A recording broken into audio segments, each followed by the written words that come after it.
They begin to fall in tune with each other, and then whatever the wife is thinking, the husband would know even before she utters. Whatever the husband feels, sometimes the wife will understand. So this is kind of like the way how love works, right? There's a deep communion that is developed, and the boundaries are lost between the two people. So of course there are some hiccups, small hiccups, misunderstanding, which is very common in any relationship, right? Even Shiva and Devi had the same problem, so don't talk about us mortals.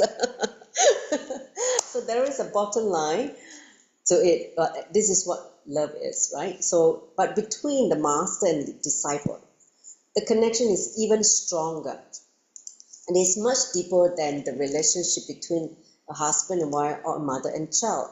And why is that so? Let's explore it further. So Swamiji explained. Next slide. He says that when a disciple sits at the feet of the master, see, when you come close and sit at the feet of the guru, there is a whole new dimension revealed within us. It is a different mood altogether. If you have chance to sit in front of Swamiji before in program, you will understand what I'm saying. See, the master should become the disciple's heartbeat. Whatever he speaks with the energy, you just feel the vibration in your being. The master's voice becomes the disciple's inner chatters.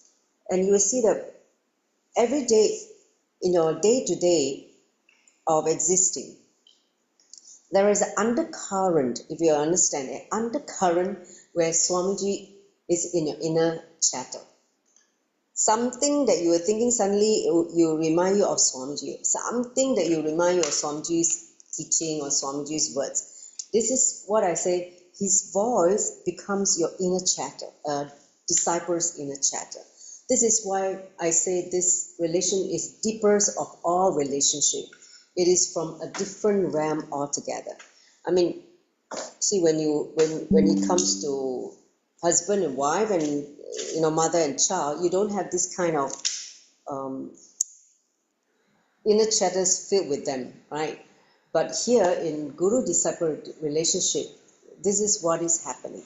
So the setting of, for instance, the setting of Lord Shiva and his consort Devi in Tantra portrays this ultimate communion we're talking about. So Tantra is delivered by Shiva to Devi amidst the divine intimacy. So Devi is filled with love for her master, which is Shiva, and she thinks of nothing but him. She feels nothing but him.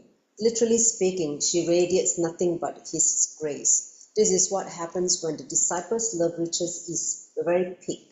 And then what happened? So Devi realizes Shiva's reality. She realizes that oneness, that wholeness. And Tantra is a wonderful example of why the attitude of the disciple should be feminine. Feminine in the sense of passive, receptive. Devi does not ask why. She's just there passively and able to accept and be receptive to his energy, Shiva's energy, that simply allows him to feel her completely. So that is the whole basis of Tantra. Tantra means, feeling this extension, the oneness with Shiva, the source. Next slide. So understand the master-disciple relationship is the most mysterious relationship of existence. It is mysterious because till you experience it, you cannot understand. It has to be experienced, it cannot be spoken, okay? Because each relationship with the master, each one's relationship with the master is unique and special, okay? So like my connection with Swamiji, your connection with Swamiji, they are all unique, okay? Swamiji said, I say this because logic cannot prove it. It cannot be understood on an intellectual plane. You cannot comprehend using your mind, basically he says. You cannot prove it through any experiment. You can't go into a lab test or some kind of case study. You cannot understand it by going through any book at all. No, impossible. It can only be experienced. It is clearly beyond the intellect. So when it comes to guru-disciple, it's being-to-being connection. So how can you operate from the mental level. It is just silly or too small if you try to experience this relationship from the mental level. Okay, so I tell you, he said, honestly, the people who sit before me, listening to me and looking to become more and more convinced are devoted only at the periphery. That means the devotion is only at the surface level. However, the true disciple is so deep that he doesn't bother about what I say. He only bothers about what I am. So the true devotees only connect at the being, because whatever he says is just, sometimes you just be in the silence with the master is more than enough to fill their entire being. So a true disciple falls in love just by being in the presence of the master's energy, not by the master's words. That is exactly till you get to the space of just being in love, in just being in his presence, in his energy field, in his breathing space, not just trying to listen to the words. Verbalization are just at the initial level. Maybe at an initial level, where you're still operating from the intellect, you need words, intellectual teachings, knowledge to make you feel connected. But once you move beyond the mind and come to the heart or the being level, at that time you become more aware of the energy, because you know the formless form of the Guru. So it is all right to love my words also, he say. That is perfectly fine, all right, but do not become stuck there. Don't just get stuck with verbalization. You should also begin to feel the warmth of being in my energy, the becoming aware of his energy, the pulsation that he's radiating inside you, the loving energy that simply embraces you. Yes, you can feel it in your heart, in your ananaganda. Next slide. So there are a few things that are truly unexplainable, that simply cannot be understood through words, and the presence of the master is one of them. See, many things in life we cannot explain, can only be experienced, especially when it comes to relationship with divine.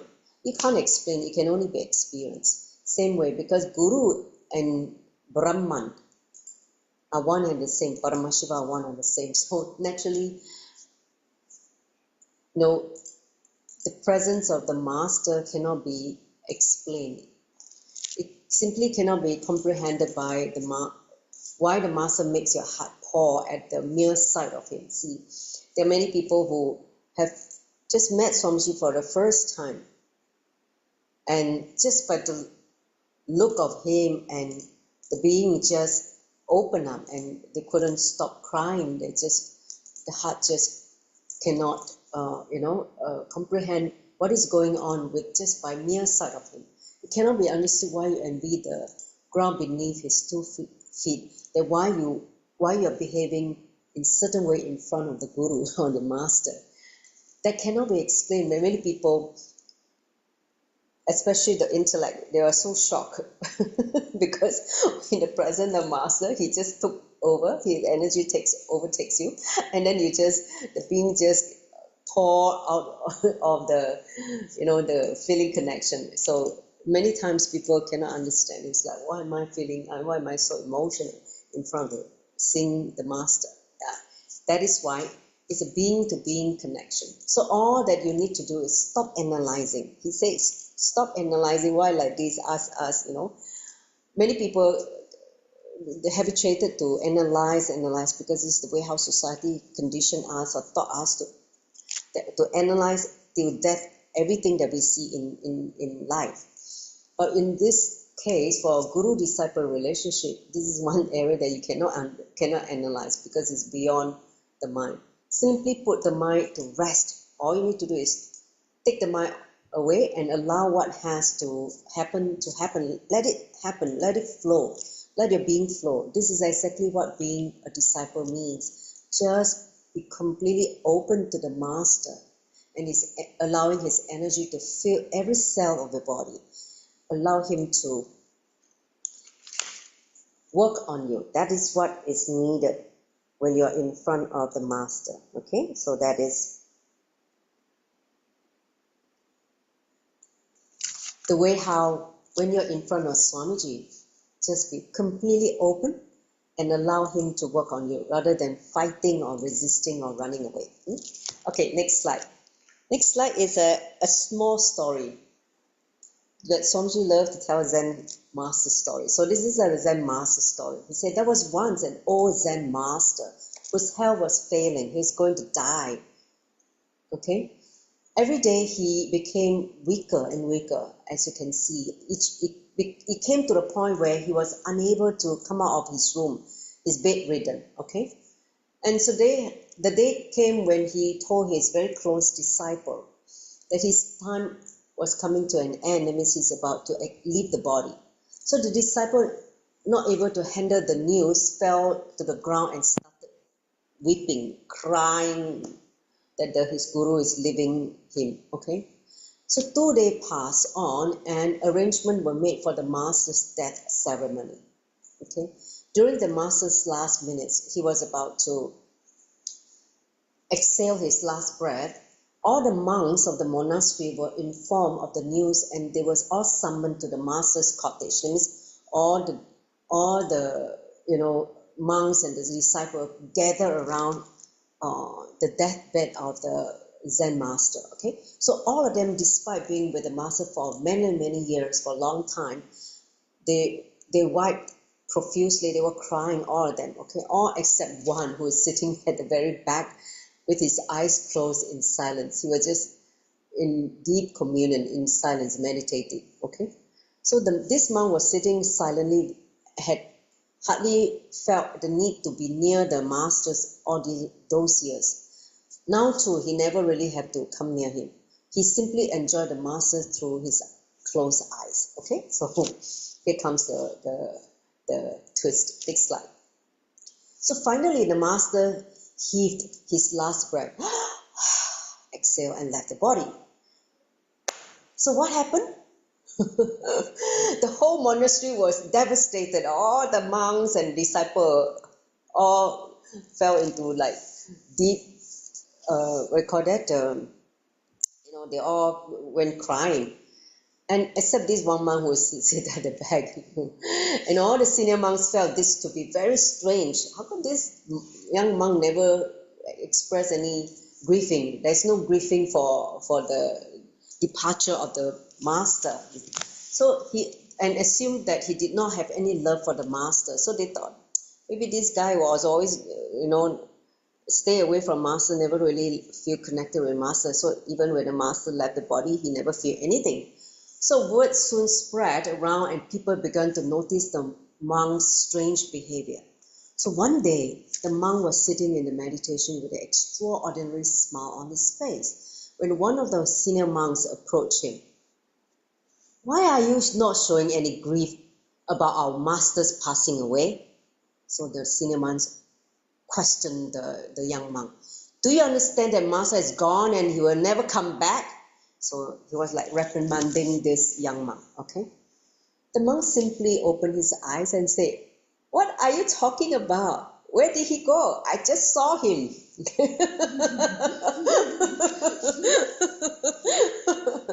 So understand, only by imbibing the master's energy will he really be with you. Okay. When you drop the form and turn inwards, the master is sure to be there. Understand? Okay. So that is a small story which talk about the formless form of the master. So even when the master's form is dropped, let me see, he left the body. If you are feeling connected to his energy, you will be able to see him even without the form.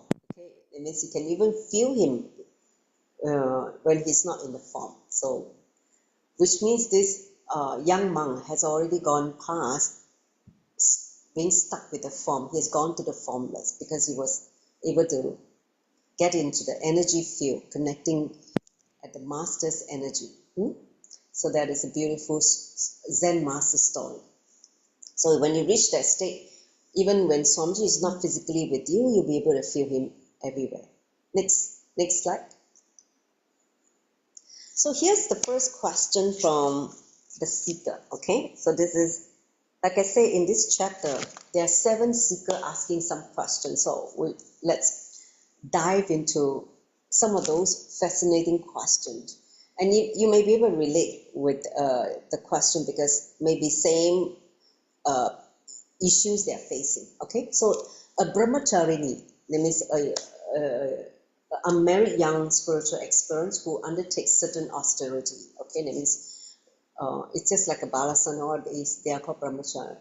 That means they are actually taken some vow to basically live the life of austerity. Okay, so this brahmachari expresses that she feels not worthy enough to be in the ashram, to be in the in the energy field of the master, because she's not doing any solid work. So obviously you can see this brahmachari may have worked in the society and feel that, hey, how come I come here, I don't do any work, I just float, I don't know what am I doing, I feel not very productive, which is very common if you're so habituated to work like a workhorse in some company. Okay, so suddenly you feel like you got so much time on your hand and you will feel a bit strange. Okay, so this is what happened. Okay, so the guru explained. So now just listen. Not just listen first. Next previous slide, Anadyata. See, I decided not to show every slide so that you are listening to what Swamiji has to say. Because if I show every slide, then we'll be reading the text. Okay. So please come to the space of listening what Swamiji has to say to this brahmacharini. Okay, so listen carefully. He said, there's no such thing as not being worthy enough to be with the master, to live in his energy field. He is for everyone. Understand? He said, whether they work or not. But understand, I'm not telling you not to work. In fact, you should begin to feel the master's presence in the work that you do and continue to work with great enthusiasm. You should begin to feel me in your work. This should be a feeling that comes to you regardless of what kind of work you are doing. Whether you're cleaning the bathrooms or you're writing a book or you're doing some digital social media or you're doing puja, any kind of work that you're doing, it doesn't matter. You should be able to feel the master's presence regardless of what kind of work that you do. Okay? Swamiji say, I always tell people, when you are around me, serving me, you will be with me. But when you are sitting in some corner of the ashram or in some corner of the world doing some work, not bother about being around me or about receiving attention from me, I will be with you. Understand? Doesn't mean that you have to be living around him to be with him. He said, yeah, you'll be with me, but when you're not with me and you're doing my work in some different corner of the world, I will be with you. Okay, so that is the main thing. Understand, when you are around me, you will be with me, but the moment you feel me in your work, I will be with you. Okay, so that is the fundamental difference. Even though physically not with him, but if you're doing the work and feeling him in your work, be very clear, Swamiji is with us. Okay, so this is what I mean when Swamiji says, feel my absence in my presence and my presence in my absence. Catch this. Feel my absence in my presence and feel my presence in my absence. Okay? So every disciple at some point in time should get into feeling his absence, feeling his presence in his absence, which means not always hanging around him. See, initially you may need to hang around him to get that feeling connection and grow, spiritually. But after some time, he will put you back into the society or back to where you belong, and for you to start contributing. That's a time where you will feel his presence in his absence. I mean, I feel that from my personal experience. Initially, I used to yearn to be in Swamiji's, presence. That means I try to go to India as much as I can and try to see him more regularly whenever I can. So, but when you start becoming more mature in your spiritual growth, you begin to understand that he's within you and you don't need to be in his physical presence to feel him. They'll come to a stage, okay? So when that stage has come, that means you'll be able to literally feel his presence in his absence, okay? So he says, understand very clearly whether you deserve to be here or not is not the point. So Swamiji answered to that brahmacharini. He says, simply drop that dilemma. It's just a dilemma created by your mind. Actually, this idea of not being worthy enough comes straight from the root of your ego. Understand? When you think that you're not worthy enough, it is because you're feeling insecure. So insecurity is coming from the mind, which is your ego. It means that you do not trust the fact that the master loves you. Otherwise, why would you feel like this? If you are sure, if you are clear about your connection with me was deep, then you would not even doubt for a second, and that too based on these nonsensical ideas. So you would understand that you are here to be with the master, and you would simply lose yourself in the work. Then even the simplest tasks like sweeping the kitchen floor or just cleaning some plates in the kitchen, anything as small as that, would make you feel my presence. Okay, so that is the point. So, and it is okay you do not feel this way yet, he said. Initially you don't feel this way, but first you have to come to me just now, and then second, it is natural to doubt. But one thing, do not get stuck in the doubting attitude and miss the main thread. The thread right before you, just catch it. He says, you should not think in terms of deserving or not. You're alive and sitting before me. That is more than enough. Okay? So this Ramana Maharishi says once, about this when asked by a disciple, what do I need to become enlightened? So one disciple asked Ramana Maharishi, which is enlightened master, he said, you're alive, aren't you? And he said, yes, that is good enough. That is more than good enough to become enlightened as long as you're alive. Okay? So as long as you're alive, you're deserving and worthy to be around the master. Okay? So this has been taught to us from childhood that we will be loved only if we deserve it, only if we perform, we show something, then only we work enough, only then only if we are of use to people. So these are the conditioning that we've been fed by society. Oh, if we work, if we feel deserving, we feel that we are useful to the people. So then you feel that, okay, that is good, which is not true, okay? This is true for other relationships like boss and employee, teacher and students and so on. This is kind of societal relationship. But in the relationship between master and disciple, this is not the case. So understand this is not the case. You do not need to do anything for the master to love you, okay? You don't need to do anything for the master to even love you. His love is unconditional. If you simply sit in silence in a receptive mood, that is more than enough for him. So to receive my love, he said, you don't need to become worthy of it. You don't need to do something extraordinary. These are all nonsensical ideas, okay? All that needs to be done is to receive this love, is to simply relax into a receptive mood. That means no resistance, very passive and receptive. I'm not telling you not to work. You should still work intensely. It is okay if you have not yet started. At least start now. Love yourself in your work. Work so intensely that you simply forget yourself, because when you do this, your inner space is available for me to enter. Understand? So one technique he said, work, passionately. That means with enthusiasm, whatever work that you have chosen. Work intensely with passion till you lose yourself. You don't even remember you.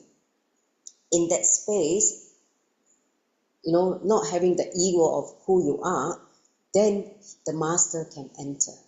Okay, so that is the reply from Swamiji to this Brahmacharya. So next slide. Yes, now you can. So in short, he say, catch this. He say the master loves you. Okay, one thing that we all must understand is the master loves us regardless of what we do. This is very fundamental. Whether you trust him or not, whether you believe him or not, he loves you. Okay, because the master is nothing but love. He's the embodiment of compassion. So love simply pours from the master's being. Whether there is someone with a master or not, it will flow like a river. How the Ganga just flowed. Same thing for Swamiji. His love just flows and touches the pebble in his way. And the master's love flows and touches all those around him, all those that come to his breathing space, all those who see him. So whether the pebbles are there or not, the river flows along. Whether you're there or not, my love will flow. So don't be bothered about being worthy or not. So that is the message that Swamiji gave to the Brahmacharya. Okay? Next. So here comes the second. Any questions so far? Give me a thumbs up. You understand about loving the master's love is unconditional. Okay. So now the next question is: a devotee says that he's full of hatred and aggression. Sounds familiar, huh? He feels that he cannot love anymore. Oh, it's like, like this sounds like a soul that has been battered by the society. Bang, bang, bang, like torn apart. The consciousness has been torn apart by the cruelty of the society, and then now that this poor soul cannot feel love except hatred, anger, and aggression. Okay, violent. So here comes Swamiji's answer to this poor seeker. Okay, so provide listening again. He says, you see, you cannot force love onto yourself. Love is like a snow. It comes when it has to come, but everyone wants it. So if it has not come, there is nothing that you or anyone can do. You must simply accept that you cannot love. That's all. You must accept whatever you are and whatever is. Actually, only when you accept that you don't love will start happening. Not seasonally like snow, but all the time like the sun. Okay? There's no need to love me, he told this seeker. I'm not asking you to. There is no problem if you don't love me. Whether you love me or not, things will not change at all. They will remain as they are, and there is no need to feel that there is something wrong with you. It is the way you are. You must simply accept it. Okay? So now, then this seeker cannot accept this answer from Swamiji. So he went on to ask again. Next slide. Next. Okay, yes, he said, how can I just accept something like that? I thought that love is something that must be there. As of now, I feel like there's something wrong with me, and there are times when I feel like I don't even love you. So that was the seeker's further question. So, and Swamiji says, listen, now you have brought this issue to me thinking that I will give you, some solution with which you can fight with yourself, okay? No, there's no need for all this. You want me to put pressure on you for something that does not exist, so that you can go on blaming yourself for it not existing. So this is it, very, very clear. I will only tell you to enjoy what is already there and move on from there. If I were to tell you to simply drop this aggression, then what would you do? You will start to fight with yourself and doing something that would only cause more aggression within you, more violence within you, more torture within you. This is the nature of the mind. Okay, the mind operates in this level. That's the problem. It just cannot live in peace. It must always find some conflict. It simply cannot remain without conflict. That is the nature of the mind. The mind loves conflict. The mind thrives on conflict. That's why when someone is depressed, when they're fighting within themselves, when they are not able to accept themselves, at the same time they are not able to go beyond that non-acceptance, that's where the fight over again and again and again, and they are not able to come out this looping thought current of non-acceptance and fighting with themselves. Understand? That's why Swamiji say no, he's not going to encourage you to fall into that whirlpool, where you're spinning inside and not able to come out of the whirlpool of not accepting yourself and angry with yourself and not able to feel love. So all this is like a trapping of the mind. So he said, I will not do that. So he says, simply accept that you can't love now, and then at least move from there. Okay. So basically he's helping us to see the nature of the mind, how we create misery in our life. So he's continuing. So basically you taught this to me only to create more misery in yourself. Okay, you brought this to me, means you brought this problem to me as your guru so that you can create more misery in yourself. I will not make it happen this way. As a master, he said, I will not make it happen this way. I will only tell you to accept what you are, and only then you will overcome it. You will be able to come out of it. So if you don't love, accept it. So what? Nothing more can be done. Slowly you will see that you will start loving naturally. See, the acceptance itself will open up a new dimension in you. When you're not accepting, you're fighting with yourself, you're stuck. Okay? So understand, you are what you are. No one can change it. And love is such a powerful emotion. You cannot simply force it onto yourself. It should just happen. It should just overflow. The only way that it can happen is by becoming aware that you don't have it now. Okay? So when you become aware that you don't have it now, you have already taken the first step towards having it.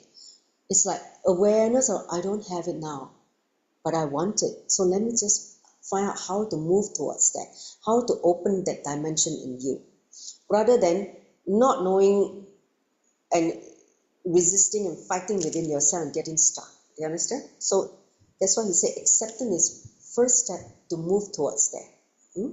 Same thing. When you accept the problem, you become aware of your problem. When you become aware of the problem, then your solution will come. Solution will be revealed to you, or solution will come and present to you. So when you are not even aware and you're fighting, you're not even wanting to see the solution, that's where you miss the whole thing. You get stuck. So it's like this: when you are angry, but you're not fully aware of your anger, you remain angry. You become an angry bird, right? But the moment you realize you're angry, the anger starts disappearing. When awareness happens, this is the whole point. He's trying to make you aware. Okay, see, awareness is like a fire. It just light the whole thing, the darkness. Darkness is ignorance. The moment awareness happens, it's like the light has entered into you, you become aware. Solution also starts happening. It is the same way with love and hatred, okay? Only when you become aware of your hatred, does the reason reveal itself to you, then you become aware, oh, why am I having this issue? Why does this happen to me? Then comes the solution. Then the solution is love. Okay? So that is the answer that Swamiji gave to this seeker. Next slide.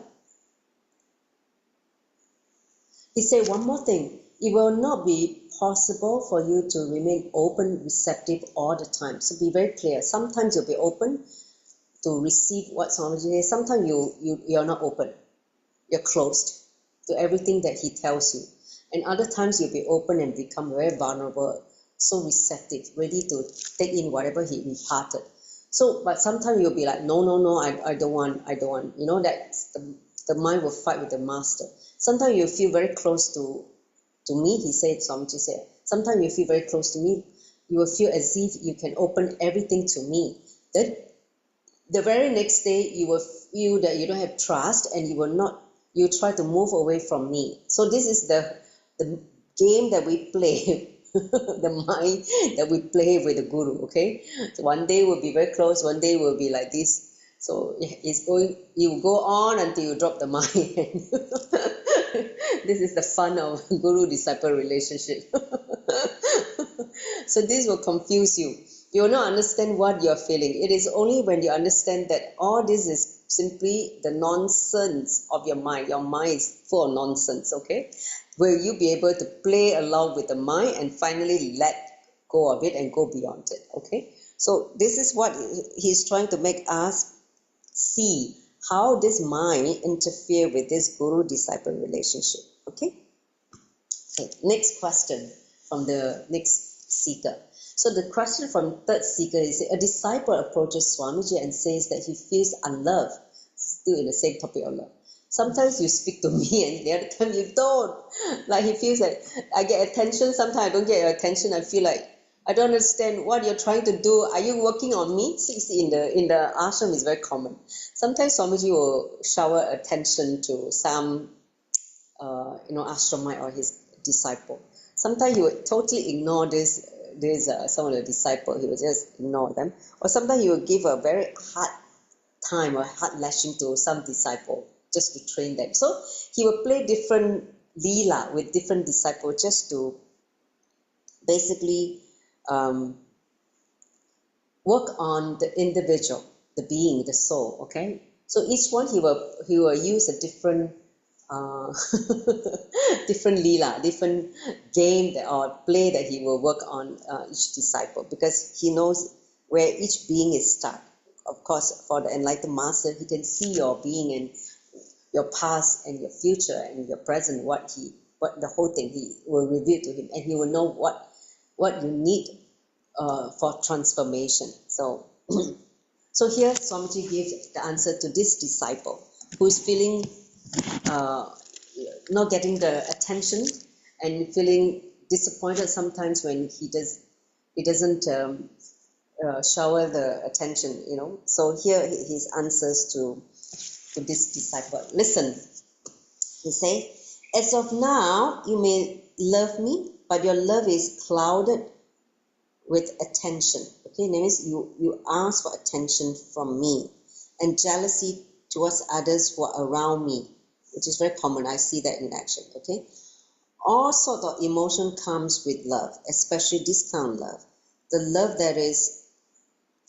that the disciple harbors for the master is the deepest. Because of this, many emotions come and go. Okay, when you become a disciple, you have taken a step towards a roller coaster ride of emotion, which is true. Understand? When you become his disciple, Swamiji will take you through roller coaster, zing, zing, zing, zing. So I just enjoy the ride. So many emotions will erupt within you, will just get triggered in you. Many possibility also. During this time, you sometimes trust the master, sometimes not. Okay, which is very common. Like sometimes when he work on you, you trust him. Sometimes when he work on you, you doubt that he'll be there for you. So all this happen. Understand? So when you first come to me, it is like a honeymoon period. You feel, oh, so sweet, so nice. You just enjoy. You feel continuously have me in your mind to the extent that you even forget your own personality. This is one initial phase, the honeymoon phase. Then the moment the master speaks to someone else, you think, oh, he doesn't love me, he loves this person more than he loves me. So all your mental kind of judgment start happening. Then you start feeling depressed. Okay, so this is what happened to many immature disciples. So he said, with this kind of depression happens, thoughts that prompt you to move away from him, from the master. At the same time, you also experience moments of deep understanding that creates intense love for me, he said. You travel from peaks to the valley, peaks to trough, back to peaks again. So you go up and down, just like how you go through a roller coaster, ups and down, okay? So understand, if your love is deep, then the master talking to someone else won't matter to you at all. You just simply sit there and enjoy seeing the master showering love to another being, okay? You will simply love the masters for merely having allowed you to live in his presence, for giving you the opportunity to be his disciple. That's all. This is when the real master-disciple relationship starts. Only when your anger, your possessiveness disappear, real love will start to happen. Understand, real love happen when you drop your anger and possessiveness, on the desire to possess the being. Actually, this is the case in any relationship, not just guru disciple relationship, any relationship. The anger and the desire to possess the other person. If the husband is possessive of his wife, can the relationship ever be based on trust? No, right? No way. So if the wife becomes jealous, what will happen to the relationship? Like, it will be traumatic, even for both of them, and also superficial, not deep, because there's no trust and there's so much jealousy and so much of possessiveness. So it will just be based on the head. It means how the emotion is feeling, not the heart or the being. Understand? So move beyond the emotions, come to the heart or the being. So then he says, so be very clear. Those moods will continue to happen. It is only all these moods drop that you begin to see what lies beyond them. You will be able to be with me without any moods between you and me. So when it comes to guru-disciple relationship, there should not be any mood swings. Okay? When you have certain mood swing, be very clear. You can't have that oneness feeling. Then the relationship will become, when you are able to move beyond moods, then the relationship becomes beautiful. When there is no moods, it's real communion. Communion begins only you move beyond the mind when mood swings happen. Understand? And you're still entertaining your mood swings, communion between the guru or the master can never happen. So simply surrender all your moods at the guru's feet. Okay, surrendered at his feet. So Swami said, I do not mean only the bad moods, even good moods, okay? A lot of people think, oh, I just surrender all my anger, my bad moods, my sadness to you. But even good moods also has to be surrendered. You may be wondering, how come? Actually, there's no such thing as a good mood. Moods are simply a projection of the mind. As long as the mind projects, you should surrender that. Okay? The moment you have given in to any moods, whether it's good mood, bad moods, you're given into your mind. Only when you drop your moods, when you have dropped your mind, you will really be able to be with me. You can only be with him in the communion, in that oneness space, when you surrender your mood to him. Until then, you might be with me, but not really with me. Understand? Physically, you're with me, but your mood swing is stopping you from being in oneness with the master. Okay? So, what do you call that? Recap. Drop all your mood swings. Okay? So anyhow, about your feeling that I don't love you, slowly, very slowly, you will begin to catch the point now that I have told you this.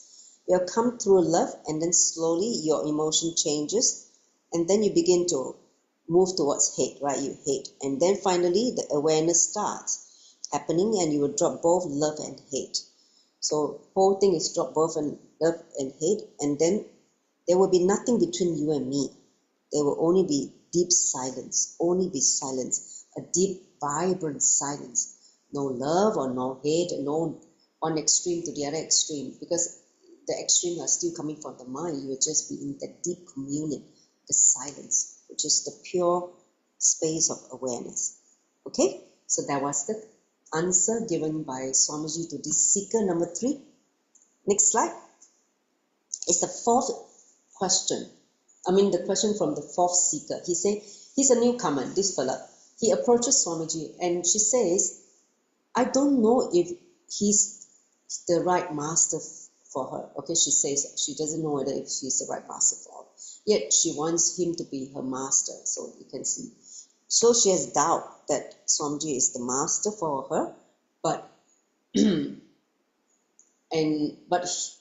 wants him to be the master. So that's the dilemma. Okay.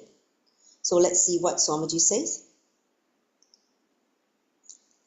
So he says, you must understand one thing, Ma. I cannot force myself upon you. It cannot be forced. I cannot force you to think of me as your master. It must simply happen. You see, the master is like a river. He's continuous flowing in ecstasy. Whoever has the courage to just jump in will experience him. The river cannot jump on you. How can the river jump on you, right? So you have to jump in.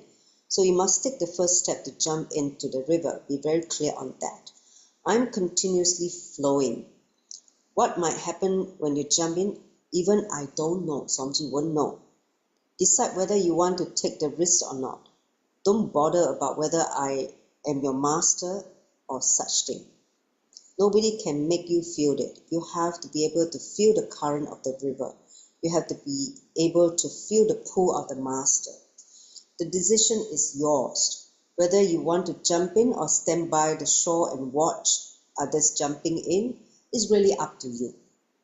All I can do is invite you to jump in and allow the current to carry you with it. So that is his answer. And then he continues saying, he elaborates further. He says, there have been many arguments put forth about the existence of divine, and many of them have been considered. Man has simply found every possible argument, in fact, because the man's is, when they work at the mental level, they will create a lot of doubt and argument the argument to create doubt, especially on this kind of subject, especially with guru-disciple relationship. But there are a few people who are different. These few people, even if you try to throw some arguments on them on this subject, you simply cannot. They will not be taken for a ride. It is these people who leave a strong impact of bliss on you, that even when you want to ignore it, you simply can't. Whether you believe it or not, accept it or not, you will detect something different in them that is simply beyond your intellect. These are the intelligent ones. Understand? He said, then go and recognize the intelligent ones. Only those who trust existence can develop a deep trust in the master. When you have a trust in existence, you have a trust in master.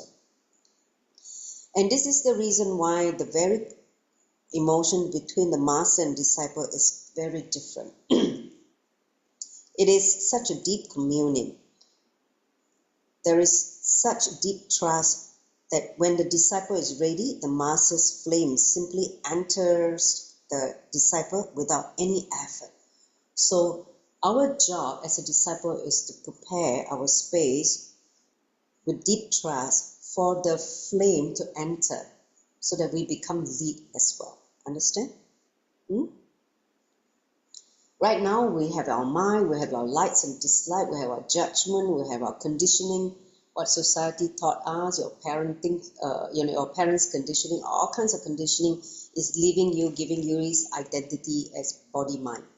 So when you come to the master, he will start making you forget about this, drop this pseudo identity you have created and start relating with him from that pure space.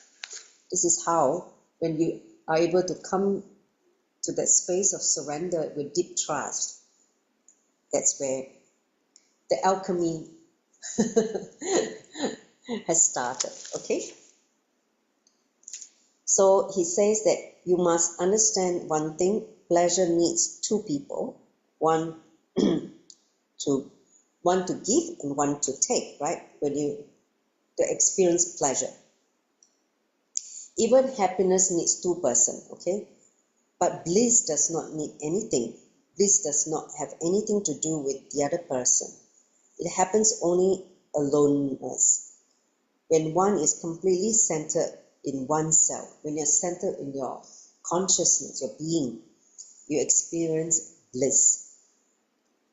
Bliss is within you, called Ananda. It doesn't need anything external to experience that. You are enough unto yourself. You see, to enjoy food, you need food. To enjoy a movie, the movie must be there. To simply enjoy yourself, you have to depend on someone or something. In general, to enjoy, you need to become attached to some object in the external world, in the outer world. Your enjoyment is sourced from some object outside of you, right? So now you might be wondering how to attain bliss without depending on any external object.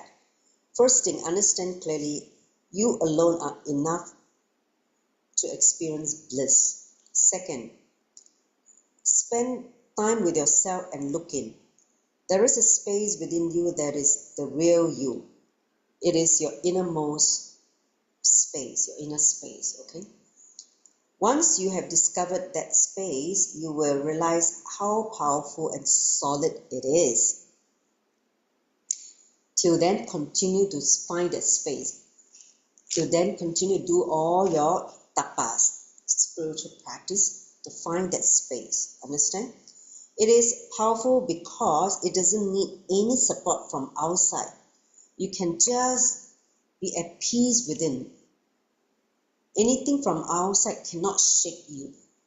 Just like how COVID happened, you are not shaken. You are just in peace. Okay? It is powerful because it doesn't need any support from outside. It is solid because it is the most powerful space ever. Once you find that space, don't ever let go, because only in that powerful space you will experience how powerful and solid you are. Once you have discovered this space, you will start experiencing the causeless happiness, being blissful without any reason, which is what we call bliss.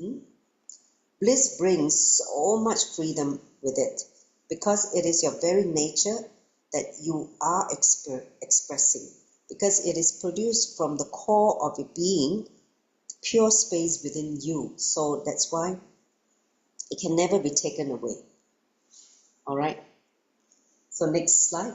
So that's what Swamiji said. Understand this fundamental truth. He said, it is the master who finds the disciple. Many people think that, we find the master. No. He said, one thing, it is not the disciple who finds the master. Understand? It is the master who finds the disciple. When the disciple's yearning becomes intense, the master appears. When you have found your master, you might experience mood swings and other things. You might even be driven to the point of leaving him. You want to run away. You just feel that I don't want to be with him. It's like, so much suffering or so much pain. But there is always a deep pull which pulls you back to him again and again. Whether you want him or not, whether you accept him or not, you feel the pull to come back. That this tug of war inside. Be very clear, he does not do anything. It is you. It is your longing that pulls you back. You long to go back to your original state, to discover you. That longing is what pulls you back to him, because he is the only one who is going to lead you to that, back to that ultimate. There is attraction to some unknown energy, an attraction that is beyond your logic. Okay? So understand, even you try to run, you can't, because you will continue to, your being will pull you back to him. Okay. So here he further explains. Okay. He say the master will never reject. He will only accept everyone. He doesn't know any differentiation of any sort. He knows only one thing, compassion. And compassion knows only one thing, which is love. So during the public darshan, like when Swamiji gave public darshan at the ashram, those days when he used to give public darshan on Sunday in the ashram, thousands of people after satsang would be standing in the queue and to get close to him to get his blessing. There will be no differentiation between workers from the villages or even CEO from some huge Fortune 500 company. There's no difference to him. All of them wait in the queue in the same line and then touch the same two lotus feet of the Guru. Okay, he doesn't give preferential treatment to CEO or some worker. So everyone, he's fair to everyone in that sense. So I'm telling you this to make you understand the reality around a master, to make you understand that there is no need for all these doubts at all. So next slide. So he said, understand life is unpredictable when living with a master. Here we might ask again. He said, one thing, when you're around me, you will never know what to expect next. He literally remove your security, the security blanket that you are so comfortable with, and put you in this ground that totally, you're uncertain. So this uncertainty makes you feel insecure and uneasy. For people who are mind-centric, the mind wants to feel predictable, want to feel secure. But that's exactly what the Guru will not give. He will remove the ground, the very ground you're standing, and make you totally feel that you have no ground to stand on. So this is my work on you, Swamiji said. This is my work on you. Every second is fluid, evolving when you are around me. Every second brings new life when you are around me. So when this happens, you choicelessly start living in the moment instead of living with your mental patterns, your lights decide, your SDHD. There will not be any time to bring in your mental patterns, because I'll make it so hectic for you. He will make it so hectic, you'll be moving and flowing that there's no time for falling into this low mood or all these mental patterns of powerlessness or incompletion. You simply have to live in the moment, that's all.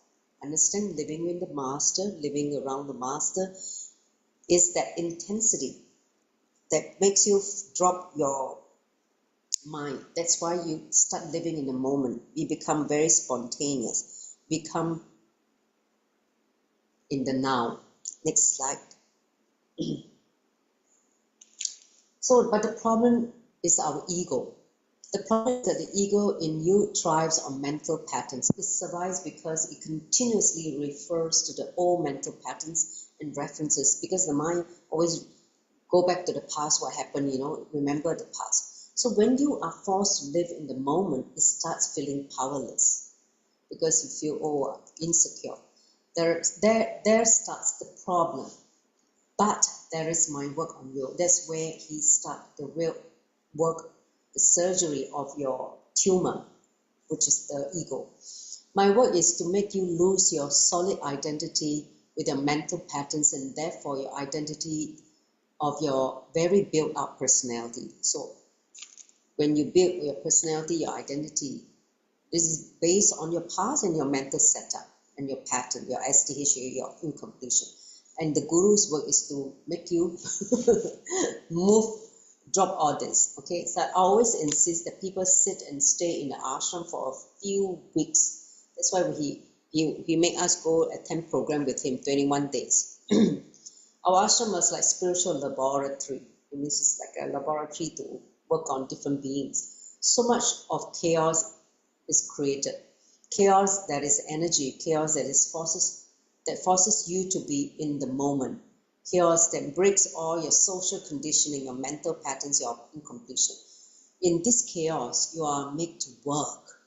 In the beginning, the chaos will disturb you because you're not used to working in this chaos, right? You feel that you can't proceed with your work at all. You feel agitated, you feel shaken. But slowly, you will find the thread, the order in the chaos, and you will start doing work.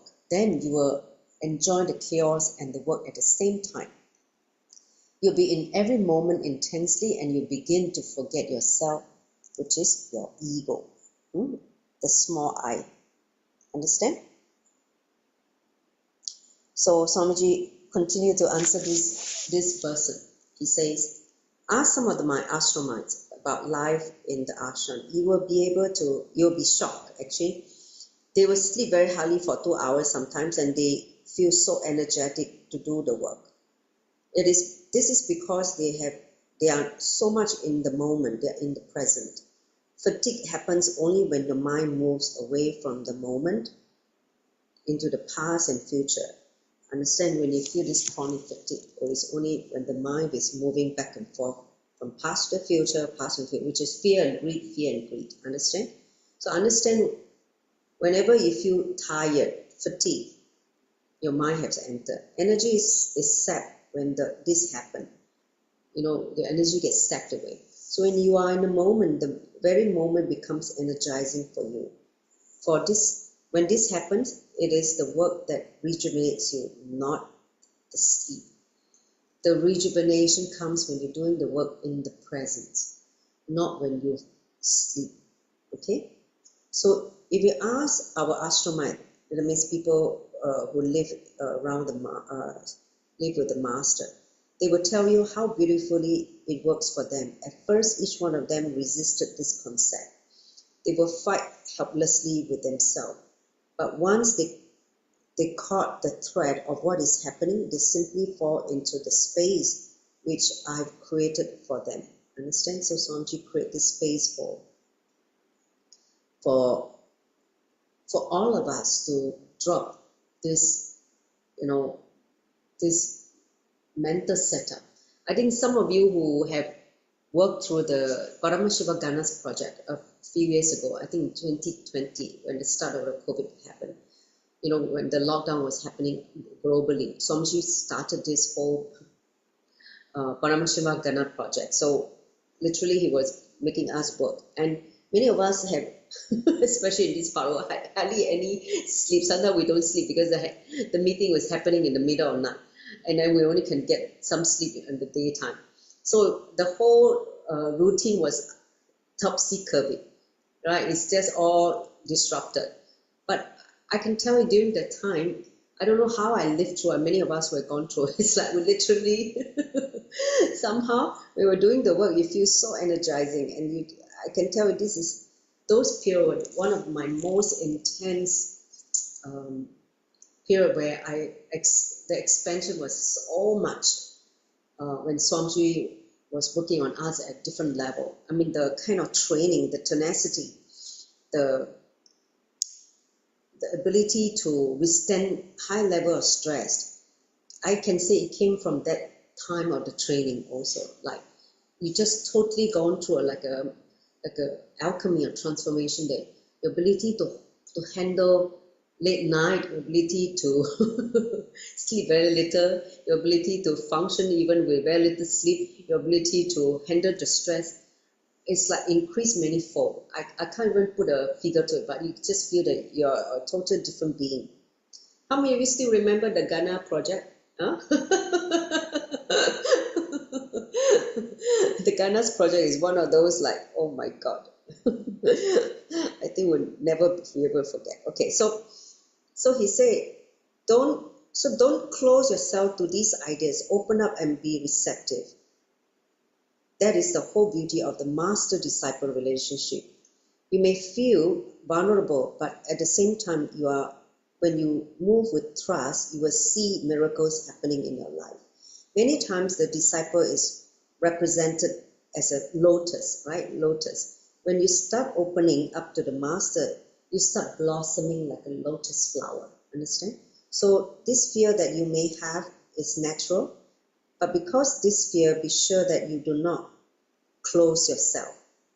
You should open up further. I'm not telling you to force yourself to open either.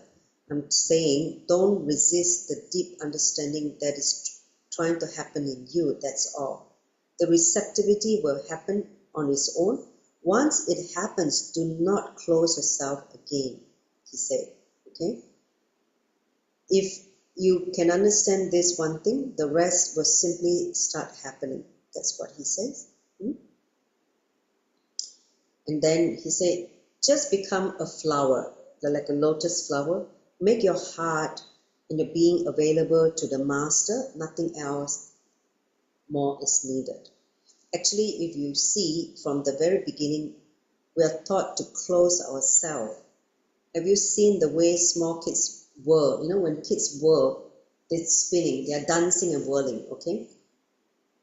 They whirl for no reason. They're just spinning. They are just so joyful and whirling, whirling, whirling. When you see this, what do you say? Keep quiet. Stop whirling. Sit down. You will faint or you will go giddy. You will hurt yourself. The parents used to tell the kids like that. Then somebody will say, "What nonsense? What nonsense are you teaching your kid?" You say, in that joy, in that innocence, the child just whirl because that's their the energy. And just because you are dull and unable to handle it, you scold the child and you make them just like a dull buffalo. Actually, in a subtle way, you become insecure when you see someone enjoying, your child is enjoying so much. Just because you're dull and bored, you cannot bear to see someone else expressing their joy. So that's why you tell them to stop. So from the beginning, we are taught not to express ourselves. This is what is very sad when parents are not aware. When you are aware, we should encourage the kids to whirl and enjoy, because in the whirling, they're in the meditative state, and that is where they are closest to their existence. So Anidata, can you also take a screen grab of the people who are attending now for me? Screenshot. So he says, from the beginning, we're taught to operate from the head instead of the heart. So children operate from the heart. This is the reason why they are so joyful. But we teach them to use their head, to operate from the logic. And let you be very clear, you simply cannot reach the divine through the logic. Understand? You have to drop the logic to reach the divine, because God is beyond the mind. The very nature of logic is cunning. For example, when you see the sunset, only for a specific second you see its beauty. Almost immediately your logic will come in, and then your logic will make you think of all other sunsets that you have seen are the same, and you hope that all the sunset, that come will be as beautiful and whatnot. So your mind will start processing and start moving away from the present of enjoying the sunset. This is what happened to the mind. The sunset is right in front of you. Come on, you fools will be thinking of all the sunset that have yet to come, the future sunset. You have not even, seen it, but your mind already moved towards, the desire to see other future sunset. Just be in the moment. That's what he says. So this is how we miss. This is what logic does to all of us. It simply robs your capacity to enjoy the beauty of life in the present. It is impossible to live in the present with your logic, with your mind. That is why when people ask me how to live in the present, I simply laugh. The very question shows that you're thinking about the future, about the result. So be clear, as long as you operate from the head, you will simply miss the divine. You will simply miss the master. You will simply miss me, he said. The divine is like a gentle flowing stream. Only if you let go, will its gentle current pulls you along.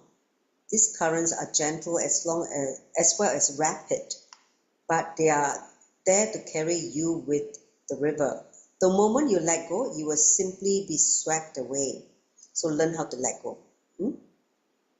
So understand you must let go. Only then will I be able to do my work. When you're still holding on to your logic, your just pseudo identity, all the effort should only be let go. All your effort, okay? All our effort in the front of the Guru is just learning how to let go and allow him to do the work on us. I'm trying to make you go beyond your logic, go beyond words. My words are not what I'm trying to show you. They are not going to liberate you in any way. They are just there for you to hang on, because if I call you fellas, right? Simply sit in silence, nobody will be here. When somebody say, "Oh, come and sit," and I would, be in silence, but you will never be able to do it because your mind is filled with all your incompletion and powerlessness and patterns. So only this will make you be here. So he has to speak. That's why he has to talk and give satsang. So I'm sure that after some time, the mic will also run away. So try to understand the silence behind the words. The whole point is to get to the silence behind the words. Next slide. So get into the silence is what Swamiji said. The masters penetrate you through silence. Understand, I can penetrate you through silence. The same will also happen through words, but it will take some time. But when your being is open, I will be able to penetrate you through silence. When I talk, just feel the silence in the words. So sometimes when Swamiji speaks, you will see he leaves a lot of gaps between the words. Just dive into the silence between the words. Do not listen to the words inside you. Don't have all this inner chatter and say, what is he talking about? Why like this? Stop analyzing, criticizing. Hear the sounds outside. Do not hear the sound inside. Do not hear the sound outside, but feel the vibration. Okay, what he's reverberating. The more silent you are, the more you'll be able to be penetrated. And I do not mean this only now when you're sitting before me. I mean this all the time, 24/7. You just need to be in silence. Simply become a child who works with no intention, just out of pure innocence. When you become a child again, with simple innocence, simple, connection, you will simply be able to enjoy the silence, get into the silence again and again. Only when you can do this, you have started surrendering to me. Understand?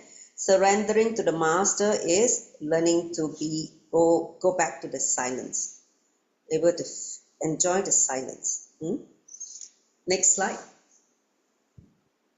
So the nature of logic, you need to understand your mind first, okay? Then you'll be able to go beyond it. First, understand the nature of logic.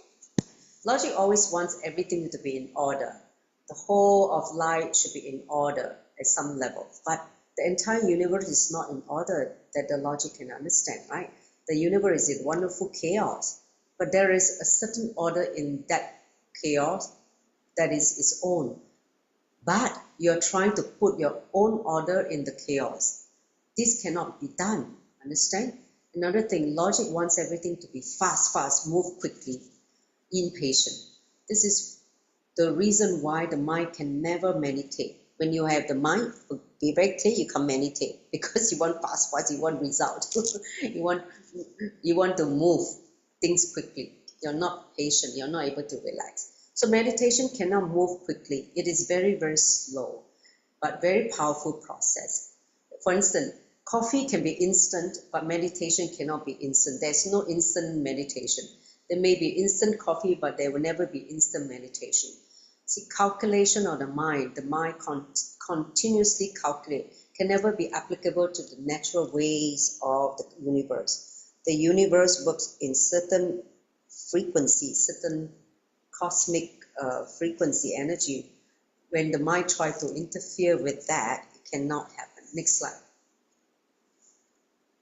So when you become a disciple, the time has come to move away from the mind, to move away from the calculation of the mind into the love affair of your heart. Okay? Becoming a disciple is to enter into the love affair of the heart.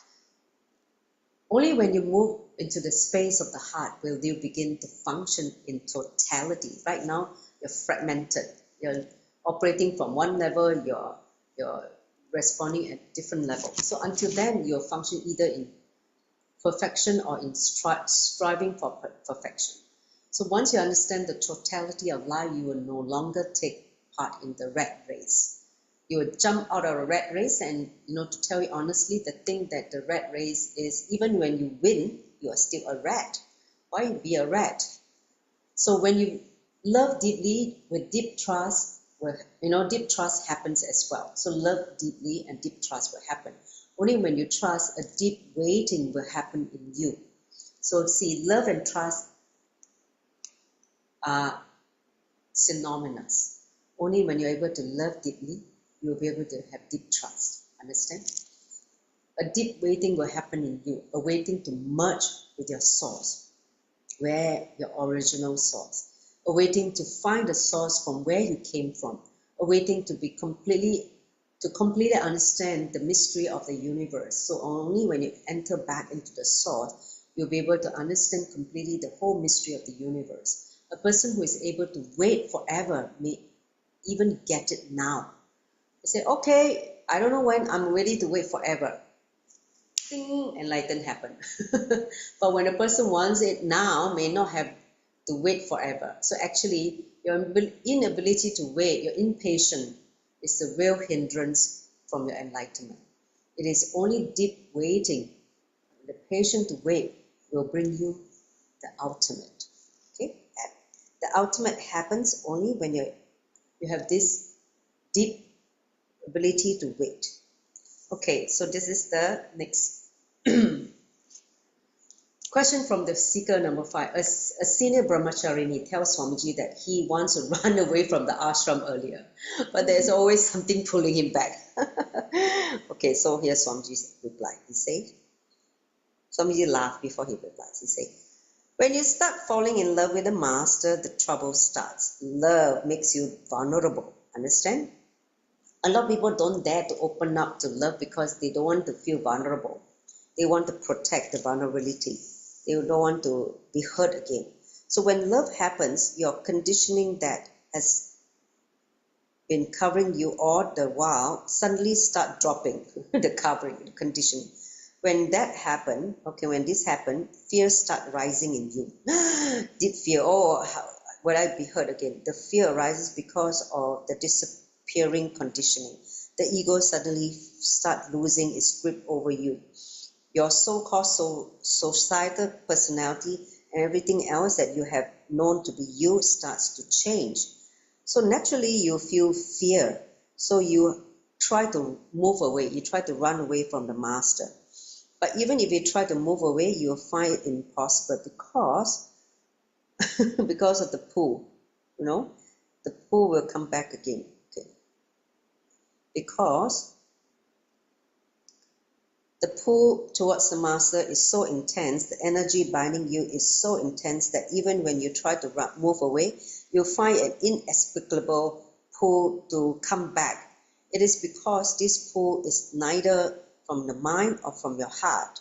It is from your very being, your consciousness, your soul. So when the being emotes, your intellect becomes powerless. Your being is the one that overtakes. That is the beauty. So one more thing, he says, I'm not here to teach you anything. I'm here to give you understanding. There is a big difference between a teacher, and a master. Understand the difference. You see, a teacher will give you knowledge and information. A master will do the same thing, but at a deeper level. He will give you not only just knowledge and information, he will give you all your teachers will give you, but something more. He will simply transform you. The master is here to transform you. Understand? He is not to give you knowledge and understanding alone. He is here to transform your very being. To understand, so to listen to a teacher does not require much. You just simply hear. You just sit there and hear the teacher and reproduce and move on. Whatever the teacher tell you, you understand, you can reproduce. That's it. With a master, surrender is needed. One more level is needed, which is surrender. The master will not simply say something and let you go. He will start doing something on you. His is not a class, but a surgery. Surgery of your tumor, which is your ego, okay? Of your deep importance of the societal conditioning, that is your ego. There will be many ups and downs when you are with the master, but you simply have to go through it because his work is at the being level, at your being. The deeper your conditioning, the more is his work. If you have a lot of conditioning, his work is very deep. He will turn you to extricate. It means to remove all the deep illusion of the mind and finally show you your own reality. Your own reality will only be able to be revealed to you when the master work on all the illusion that you're caught by the mind, which is nothing but the reality of the universe. Okay, your own reality is the reality of the universe. Okay, so next slide.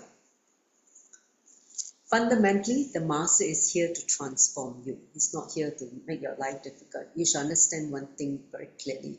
Master is here to transform all of us. But during the transformation, many things happen. You may be feeling pain, you may feel happiness, you may feel fear, you may feel insecurity. Or you go through all kinds of roller coaster emotion. Just the deep trust in the master is enough to overcome all this emotion which comes from the mind. Okay? Now, the next question. A devotee says, from the sixth seeker, a devotee says that sometimes he finds herself to be avoiding Swamiji. I've gone through that phase. Sometimes I just don't. But after that, I come back to him. Okay, so this is the game we play. Okay, so this is what Swamiji said. Understand. The people who avoid me are the people who will be transformed by me the most. Yes, Swamiji. They will try to escape. They will try to create all kinds of possible nonsensical excuses to be away. They try to create all this because they have already started sensing that I'm taking them to the unknown, to the ultimate truth that they actually seek, but are afraid because of this, it is not familiar to them. So they want to run away. That's why it's called unknown, right? You're scared of the unknown. You're scared of the unknown part of you, how big you are. So you're scared, you're going to run away. So you try to escape, but I would find you again and again. Actually, if you see, the more you try to avoid me, the more you will feel the pull. The more you try to escape, the more you will end up coming back to me. This is why I said those who escape will be the ones who will be transformed. When I say I will be with you, I mean it. Wherever you go, my presence will surround you. See, it is easy to escape from me physically, but it is not easy to escape from the pull towards me. The pull comes from within you, your being. Wherever you go, you will be in you. And with the passing of time, you become intensely aware of it. Because you go on escaping from the pull, your mind will become more focused on the pull. Can you see the drama that the guru is playing and with the mind? So be very clear. He said, if you try to avoid something, you're bound to fall back into it. Right? If you try to avoid me, do not want to be around me, understand you will only be around me. Oh God. Nothing can be done. Of course, it is for your own good. He's laughing. Okay. Man as of now is like gold. We are like gold, okay? Which is yet to be purified by fire. We have a lot of impurities inside now.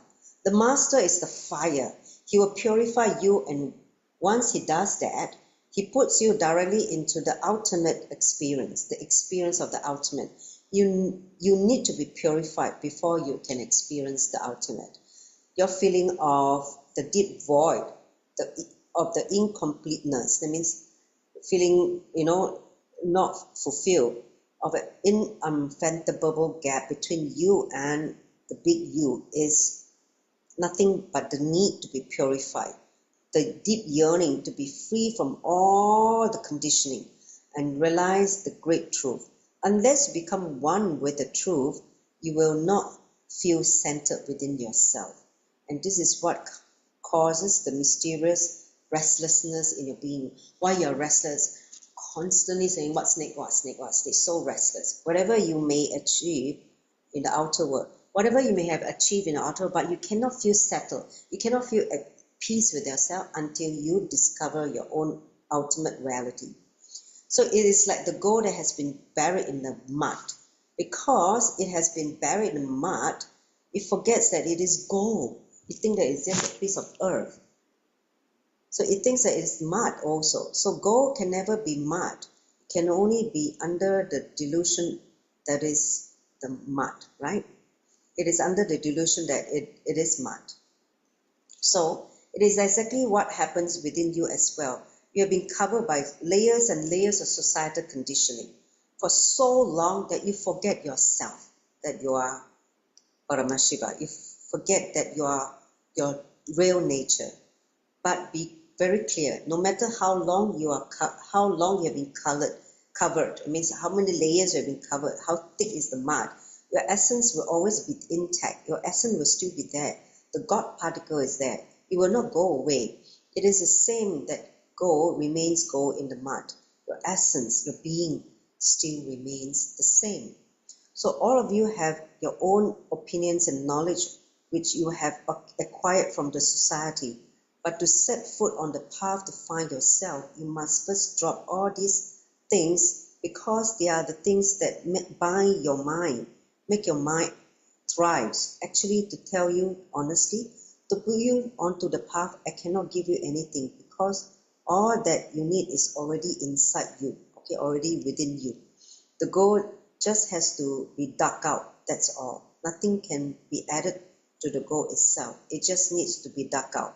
Meditation is your shovel. That means the thing that dig up the gold. So the shovel to dig yourself out. So just go deep and dig, okay? And you will find what you are looking for. Understand? So understand, the master work is not to give you anything, give you something. Instead, it is simply to rob you of everything that you have. When a disciple comes to the master, he thinks that he is getting something from the master. Be very clear. I will take everything that you think you have and leave you to find yourself. That this is the ultimate thing that the master gives you. All that you need is already there. It has already been hidden by all sorts of societal ideas that you have accumulated.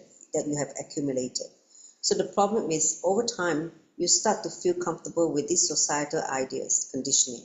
When the master starts taking it away from you, you initially feel the hurt, you feel painful, you want to escape from him, but you simply cannot, because the being has recognized he's the master, he's the guru. There starts the so-called struggle. You start to realize that while you have a certain idea, he quite another. Then you start getting irritated, right? You have certain idea, but it's different. And then you start getting agitated. How come my expectation of the guru is different from what it is? Then you have all sort of expectation about how an enlightened master should be going to be, how he should behave. How he should fulfill all your dreams, your desire. But when you come to me, it is a different experience. Instead of fulfilling your so-called dreams, you find that I'm working on frustrating all your dreams. I only frustrate your expectation. I will frustrate your mind until you finally throw out of it. You decide to get rid of the mind. Okay, so that is what the gurus do. Next, last question from the seeker, a very short one. Sorry, you've gone past time. So he said, a newcomer says that he wants Swamiji to awaken him. He says, I feel like I'm in a deep sleep. Please awaken me. So this seeker at least is aware that he's in slumber. Okay? So Swamiji says, actually, we're living in a kind of sleep. we need to be awakened. This is the master's work. To hit the disciple so hard in the head that he simply has to wake up.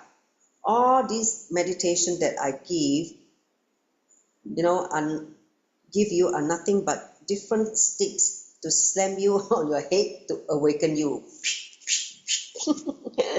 So all these techniques that Swamiji gave is to awaken you. Initially, a little effort is needed to start waking up. Once you start waking up, you have had a glimpse of your true nature, a glimpse of enlightenment. Then you slowly start remembering how everything might have been before you went into the slumber, the sleep. If you completely wake up even for a moment, then suddenly all will be remembered. You remember all your past. You remember how everything happened. You remember why you're stuck. You remember why you came back again and again and forgot your true nature. So a disciple can only be with the master if his love is deep, because the master will go on chiseling, and it hurts unless your love is deep, unless your trust is total. You need to trust the master in totality. You will not be able to handle it. You feel the intensity and you want to run away. See, only with deep love and deep trust, you allow that surrendering to happen. Okay. When the love for the master is so deep, you will choose love over life itself. The master's work is a surgery. You have to trust the surgeon. Relax your mind before he starts his work. When you allow him, he will make you reborn with your own reality. The surgeon is always ready. The operation room, the operating theater is always open. All that you need to do is enter. Only when you go inside the room, the surgeon will start his work. Okay? Understand? Okay. Now we come to the end of the last few slides. Okay. Do you have any question? Anyone have any question? You can type. So this chapter gives you the understanding of how to fall in tune with the master, how to fall into the communion with the master, which is simply to drop the mind in the resistance and fall in love with him, and with deep trust, then the whole surgery Swamiji can start to do on all of us, to basically awaken the being. So you can type that question, and I'll just finish the last few slides. Okay, next slide. So just once again, for those of you who are joining for the first time or new, the current season of Paramashivam has started since 10th. So now we are almost on the last week. 2 weeks has passed. So we are going on for the last week before it ends this season. So I highly encourage everyone to attend the daily darshan, as well as some of the jnana sessions or manifestation, to basically receive the different initiation and knowledge that Swamiji is showering. Next slide. So if you have no questions, then I'm going to thank all of you for your participation. So do enrich more devotees to the next session. The next chapter. Okay, next week, Wednesday, is the Labor Day, so there will be no class because we intend to have some program in the center. We may do some healing or go out and do some seva. Okay, so the chapter 3 will happen the week after next, which is let go of it all. Okay, now that you understand, you have to surrender, you have to let go. How to let go is the next part now. After wake up already, okay, let go. Very logically, he's explaining how to let go. So in the next chapter, he will show us how to let go. So look forward to seeing you on 8th of May, same time, 7:30, same Zoom room. Any questions? Yeah, I have a question. Yes, please. I think at the start, just now you mentioned there was a line that says to feel his absence in his presence. Could you share a bit more on that? Okay. See, initially, we will see, we feel Miji's presence, right? Initially, for a newcomer, we feel his presence, then we feel his energy, okay? But When you are away from the master, you will even feel his presence even in his absence. Even though you don't see him physically, you will feel him. It is only when you have an initiation and deep feeling connection with him, you will feel that everything around you, he is the undercurrent of everything in you and around you. There come a time you experience that when you grow the feeling connection with the master.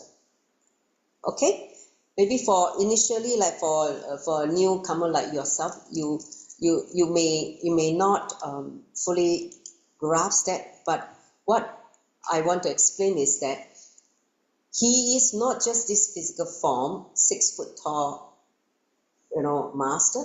He is in everything you feel, inside and outside of you.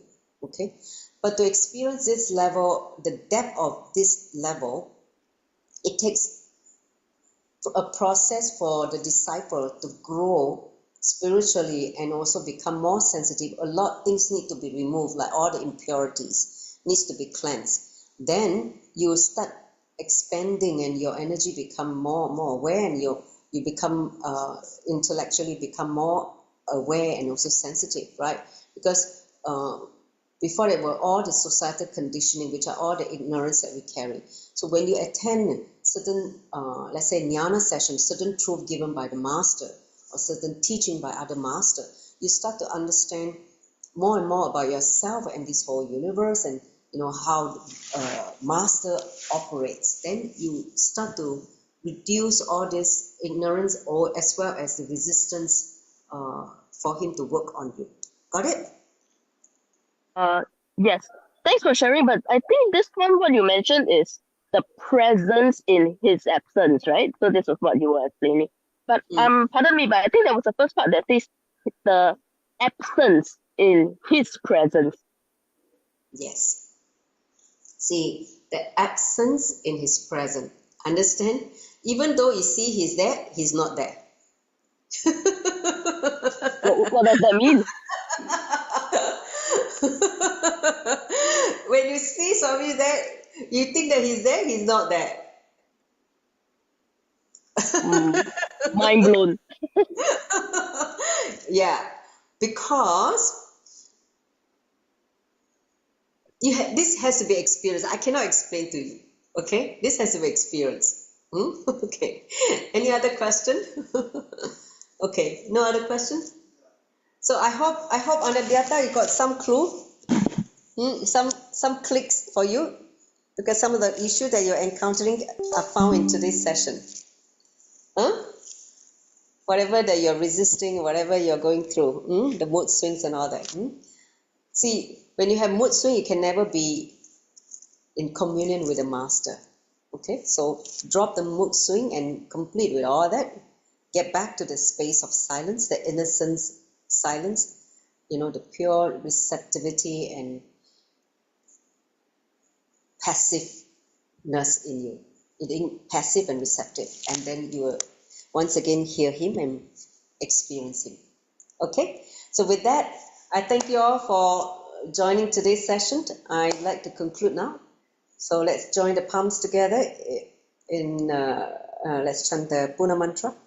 Om Purnamada Purnamidam Purnat Purnamudachyate Purnasya Purnamadaya Purnameva Vashishyate. Om Shanti Shanti Shanti Hari Om Tat Sat Sauvam Bhagavad Shri Nithyananda Paramashiva Paurga Paramastu. Om Nithyanandam.